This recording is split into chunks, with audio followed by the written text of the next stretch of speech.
saw the movie Free Solo this last Sunday on the National Geographic Channel.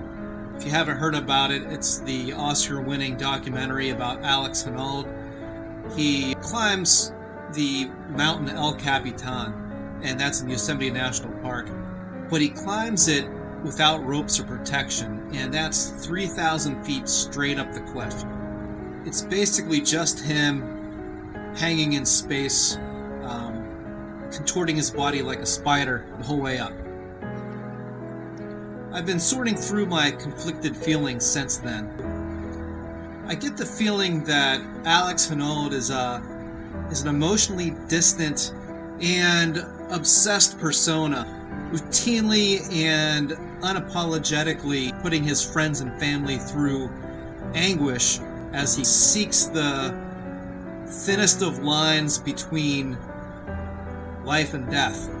And you know, he's also the best rock climber in the world in regards to his mental toughness and his ironclad focus. He's achieved a godlike status among the rock climbing elite, and it's difficult to celebrate his achievements just knowing gravity.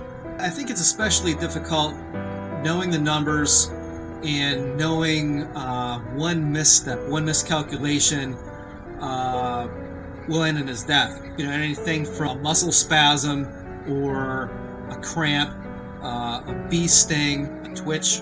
Alex Honnold has cheated death, fear, and gravity in such a humiliating way that I don't think it even has an effect on him anymore.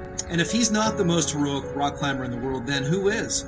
As I watched the film, knowing that he achieved the feat, my mind wouldn't allow me to believe it. Instead, for me, as I watched, I felt like his death was imminent. The next step was going to be a slip, and it would have ended in the most horrific of ways. The psychological and emotional journey was absolutely exhausting. Partially traumatized by the ordeal and partly astonished by his superhuman feat, I was relieved when the movie was over.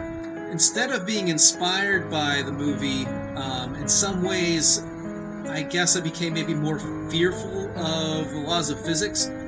You know, maybe more cognizant of the fact that sometimes risk is too much. I guess in some ways, I'm even more confounded that anybody could have ever done what Alex Honnold had just done.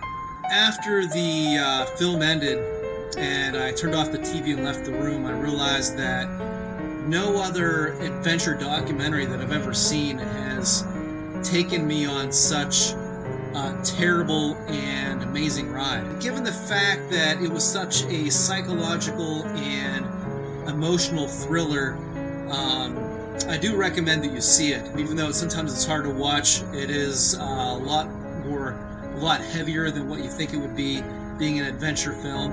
And I think that's why it won an Oscar. There was a lot more depth and a lot more layers to it than what you would think. If you haven't seen it and would still like to see it, the movie is still playing in a few theaters in the country. You can also stream it through Amazon Prime.